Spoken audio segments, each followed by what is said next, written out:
ফ্রুটসের কিছু unhealthy combination যা fruits ইনটেককে করছে আরও টক্সিক।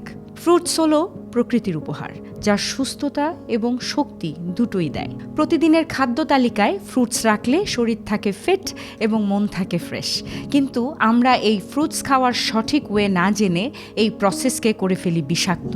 চলুন জেনে নেই ফ্রুটস নিয়ে কিছু আনহেলদি কম্বিনেশন। নাম্বার 1 হলো ফল প্লাস চিনি বা মধু। এই কম্বিনেশনটি আনহেলদি একটি কম্বিনেশন।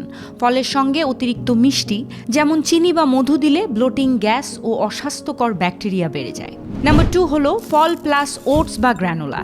একটি ভুল কম্বিনেশন। ফল দ্রুত হজম হয়, কিন্তু ওটস বা শাকসবজি হজম হতে বেশি সময় লাগে। তাই ফল ও ওটস একসঙ্গে খেলে ফার্মেন্টেশন, অ্যাসিডিটি, গ্যাস বা হজমে সমস্যা হতে পারে। নাম্বার 3 হলো বেকড ফ্রুট বা sorbate, like Apple pi, orange pi, dairy free, any kind of ice cream মাঝে মাঝে খাওয়া যেতে পারে, কিন্তু রেগুলার খাওয়া যাবে না। নাম্বার 4 হলো ফ্রোজেন ফ্রুটস, মাঝে মধ্যে খাওয়া যেতে পারে কিন্তু প্রতিদিন নয়।